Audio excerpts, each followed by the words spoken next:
मांस खाने वाले गिद्धे पहले से ही आकाश में मंडरा रहे हैं, क्योंकि उन्होंने चट्टानों पर मृत और नग्न महिला को देख लिया है। लाश ठंडे पहाड़ की तरह ठंडी है। लाश की आंखें तिब्बत की काले आसमान की तरफ भूरी है। जिस व्यक्ति ने शव को वहां रखा था वो अपना चमचमाता चाकू खींचता है और अपने अंगूठे से उसके तेज का जांच करता है। फिर वो बिना किसी भावना के महिला के शव को काटने का काम शुरू कर देता है। वो निडर होकर पहले खोपड़ी से बाल, फिर शरीर से अंग और हड्डी से मांस अलग करता है। जैसे ही वो लाश को लगातार टुकड़ों में कर देता है, गिद्धे उसे काले बादल की तरह घेर लेते हैं। पक्षी बड़े उत्साह के साथ मांस का भोजन करते हैं। इस बीच वो आदमी जो रोग्यपा या शरीर को तोड़ने वाला जाने जाते हैं, वो शांति से अपना चाकू अलग रखता है और शेष हड्डियों को कुचलने के लिए एक हथौड़ा पकड़ लेता है। मांसाहारी पक्षियों को मानव शरीर के अंगों को खिलाने के बाद वो संतोष के साथ उस जगह को छोड़ देता है। प्रिय दर्शकों, ये कोई साइको थ्रिलर मर्डर केस की सीन नहीं है।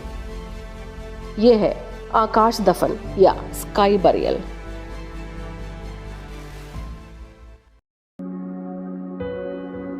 इंसान का मौत से बहुत ही जटिल और गहरा रिश्ता है। जिस तरह से हम अपने मृतकों का शोक मनाते हैं, उनका स्मरण करते हैं और उनका निपटान करते हैं, वे विभिन्न संस्कृतियों में भिन्न होते हैं। लेकिन कुछ परंपराएं वास्तव में अंतिम संस्कार को अगले स्तर तक ले जाती है कि वे बहुत अजीब, डरावने और चौंकाने वाले लगते हैं। अधिकांश तिब्बती लोग वज्रायन बौद्ध धर्म का पालन करते हैं, जो आत्माओं के स्थानांतरण में विश्वास करते हैं। उनका मानना है कि मृत शरीर को संरक्षित करने की कोई आवश्यकता नहीं है, क्योंकि ये अब एक खाली बर्तन है, तो पक्षी इन्हें खा सकते हैं या पृथ्वी इसे विघटित कर सकती है। तिब्बत में मृत्यु के बाद लाश को 3 दिनों के लिए सफेद तिब्बती कपड़े में लपेटा जाता है, जिसके दौरान भिक्षु या लामा प्रार्थना करते हैं ताकि आत्माओं को मुक्ति मिले। उसके बाद शरीर को पहाड़ की चोटी पर ले जाया जाएगा और टुकड़ों में काट दिया जाएगा, जिसे पक्षियों द्वारा खाए जाने का अनुभव किया जाएगा। और इन लोगों के लिए ये गिद्धे सिर्फ मांसाहारी पक्षी नहीं हैं। इन गिद्धों को सम्मान के साथ डागिनी देवता कहा जाता है और वे उन्हें देवदूत मानते हैं, जो मृतकों की आत्माओं को स्वर्ग में ले जाते हैं, जहां वे पुनर्जन्म की प्रतीक्षा करते हैं।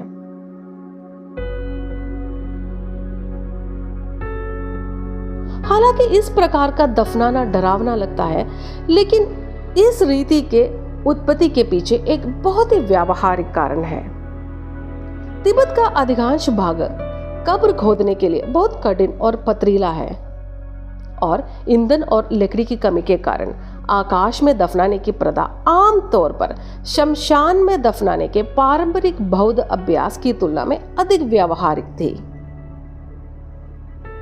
प्रिय प्रेक्षकों, कृपया इसे देखने के लिए उत्सुक होकर वहां जाने की कोशिश ना करें, क्योंकि अन्य लोगों को इस अनुष्ठान को देखने की अनुमति नहीं है।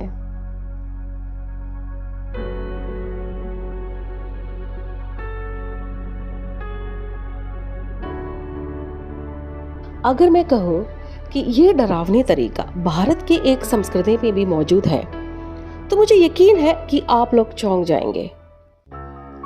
भारत के पारसी, जो ईरान के ज़ोरोएस्ट्रियन लोगों के वंशज हैं, वे भी मृत्यु के बाद शवों को गिद्धों को खिलाते हैं, जो उनकी मान्यताओं के अनुसार मृतकों से निपटने का सबसे पवित्र तरीका है। और इस अनुष्ठान को दुखमनाशिनी कहते हैं, और ये पारसी समुदाय की 3000 साल पुरानी अंतिम संस्कार परंपरा है। इसके अनुसार पारसी लोगों के शव को अंतिम संस्कार के लिए धकमा, जिसे टावर ऑफ साइलेंस भी कहा जाता है, में रखा जाता है।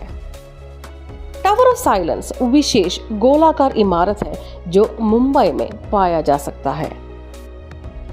पारसी लोग ज़ोरोएस्ट्रियन धर्म का पालन करते हैं और उनके ईश्वर है अहुरा मज़दा। इस धर्म में पृथ्वी, जल और अग्नि जैसे तत्वों को बहुत पवित्र माना गया है और पारसी जनता शवों को अशुद्ध मानते हैं। उनका मानना है कि शव को जलाने से आग प्रदूषित होती है, जबकि दफनाने से धरती प्रदूषित होती है और शव को नदी में प्रवाहित करने से पानी प्रदूषित होता है। लाश को केवल वही लोग छूते हैं जो अनुष्ठान प्रथाओं में प्रशिक्षित होते हैं। मृत शरीर को पहले बैल के मूत्र से साफ किया जाता है और एक लिनन की चादर पर रखा जाता है। फिर शरीर को टावर ऑफ साइलेंस में रखा जाता है, जहां इसे गिद्धे खा जाते हैं और हड्डियां धीरे धीरे अपने आप विघटित हो जाती हैं। लेकिन समय के साथ बदलाव और गिद्धों की संख्या में गिरावट के कारण यह अनुष्ठान लगभग समाप्त हो गया है। पारसी समुदाय के लिए इस परंपरा को बनाए रखना मुश्किल हो गया है और वे नई प्रणाली को अपनाने के लिए मजबूर हो गए हैं। नई व्यवस्था के तहत मुंबई पारसी पंचायत ने धकमा में सोलर पैनल का इस्तेमाल शुरू कर दिया है, जो धीरे धीरे शव को जलाकर खत्म कर देता है। 300 साल पुराना धकमा, जिसे लोग लोकली दुंगरवाड़ी कहते हैं, वो मुंबई में मलबार हिल्स के 54 एकड़ के जंगल के भीतर स्थित है।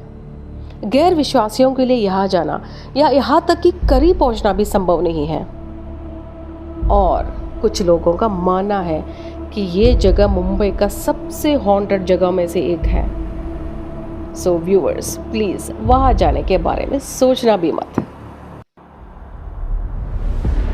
ऐसी और भी अजीबोगरीब मौत की रस्में हैं जो हम आपको दिखाएंगे अगले पार्ट में। तो कृपया हमारा चैनल सब्सक्राइब करें और बेल बटन दबा के इंतजार करें।